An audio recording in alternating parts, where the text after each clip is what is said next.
In 2008, Julika Falconer started Zero2Five, a non-profit organization that works with early childhood development centers in Kwa-Zulu Natal and the Eastern Cape. And today Julika is going to take us on a tour of one of her projects here in the Shongweni Valley. It's a lekker story well worth sharing, and I'm very excited to bring you this story today. My name is Julika Falconer. I'm heading up the Zero2Five Trust. We are a Durban-based NPO and our focus is on early childhood development. We have three main programs. We have a very interesting early education program that is funded by the Lego Foundation in Denmark and Care for Education in Johannesburg, WordWorks and a couple of other big partners. So we teach early literacy, and with the Lego Duplo bricks we have a great program teaching all sorts of skills and colors, fine motor skills. Wonderful program that is rolled out now in over 150 centers in Kwa-Zulu Natal and the Eastern Cape. We also have a nutrition program. We feed a breakfast and a fortified lunch at most of these centers. And we have a registration program with the Department of Social Development, where we assist the ECD practitioners, facilitators, owners to register their centers as partial care facilities. With that, they have to comply with certain requirements, make the center safe, make them safe for the children, and they then get on the big list for the National Treasury and budgeted for. So it's very, very important that all these informal and lots of them home-based small ECD centers get onto the agenda of the departments, and with that at the end can apply for subsidies and can access the government subsidy program. We are today in Shongweni Dam. It's one of our first communities we supported from 2008.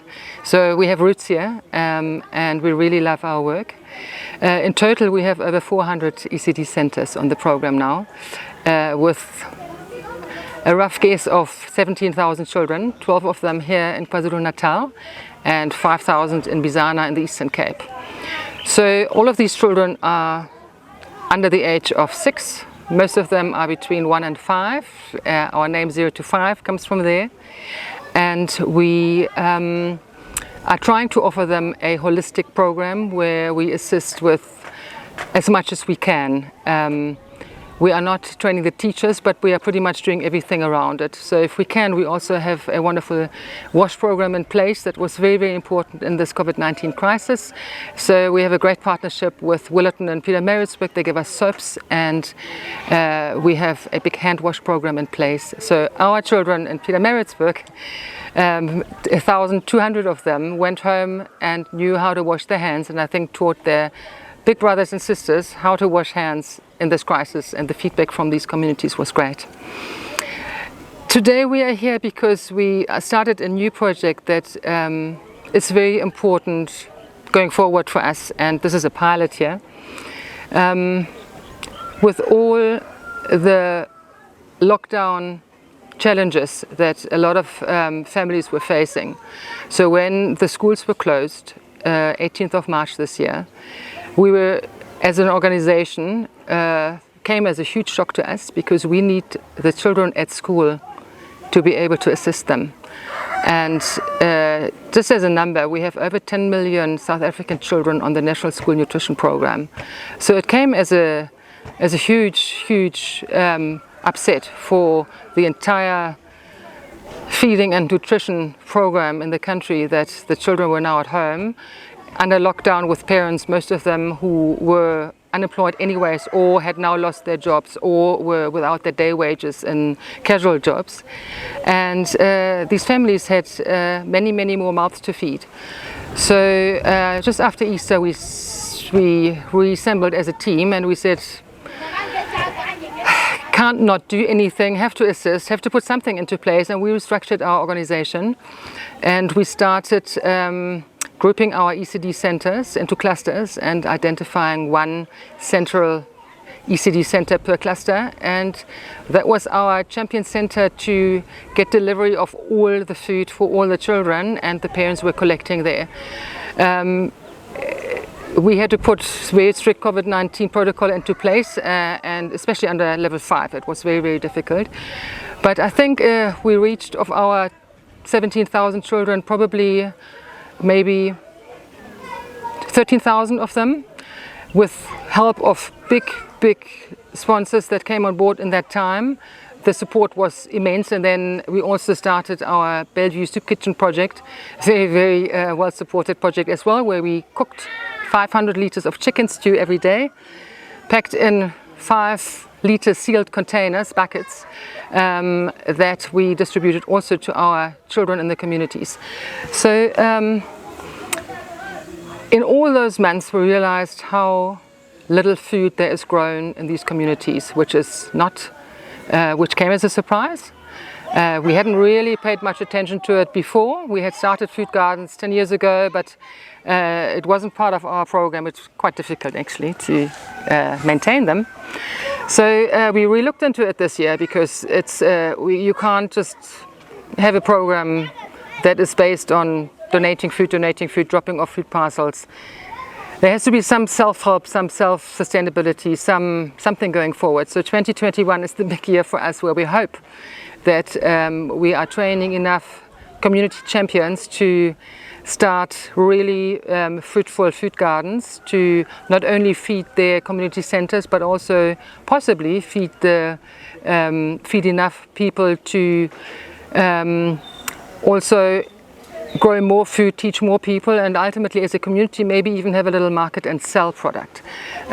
What we are seeing here is the first one in partnership with Imifino, a wonderful team of horticulturists, something that we learned what all of this means. So a combination of water harvesting and a very interesting way of planting on what we call raised hugel beds.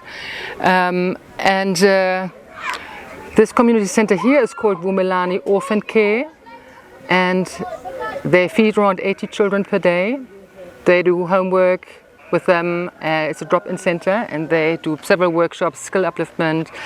Wonderful, wonderful project. And once again, we hope that not only will this garden produce enough fresh produce to supplement the meals they cook here for them, but also that they would be able to maybe find a market and sell some of their products.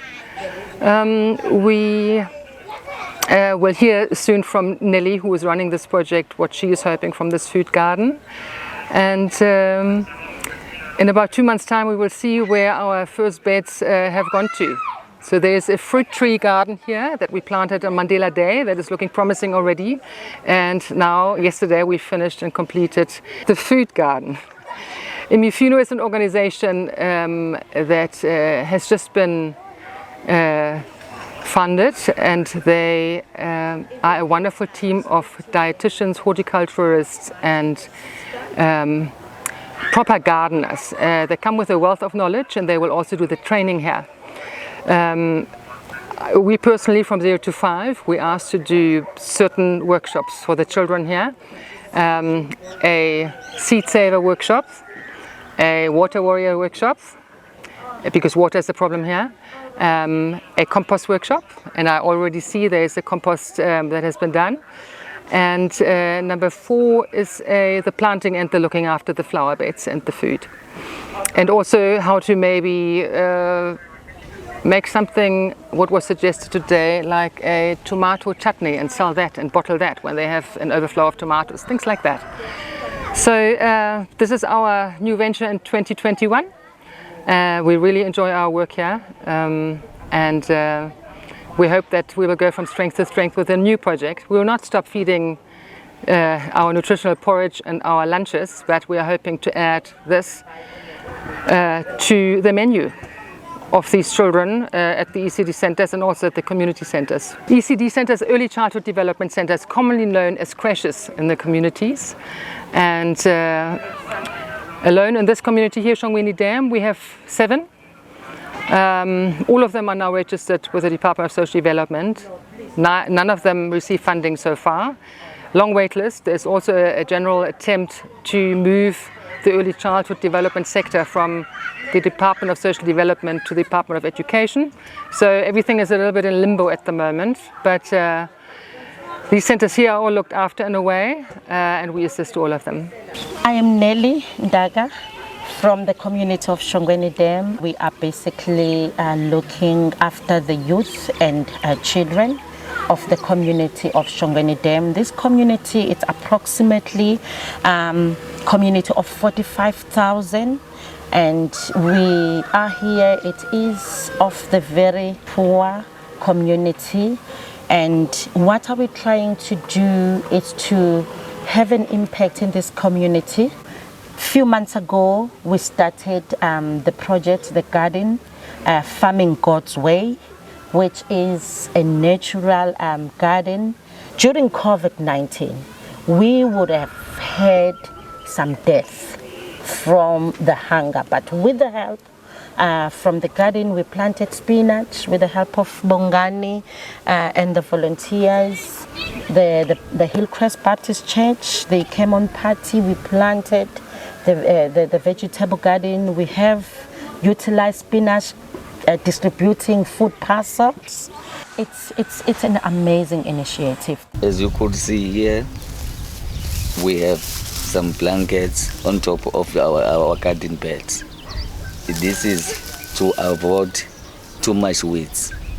If you have blanket, it also assists you to absorb water. When you're watering this plant, the water stay longer when you have blankets on it. And you could see our layout. It's beautiful. Whenever it rains, the water would go through our Jojo. And from Jojo, we're gonna put another pipe to here. Here we were cleaning here. So this is rubbish. We put rubbish here for recycling. We can use this as a plug. We can build more than a new thing with this thing. If you think, you know, you can build a smaller house with this. Yes, we can build a smaller house with this. Is the way of that. If you're displaying this, more people will pick up all the rubbish and put it there, and we will not have rubbish around.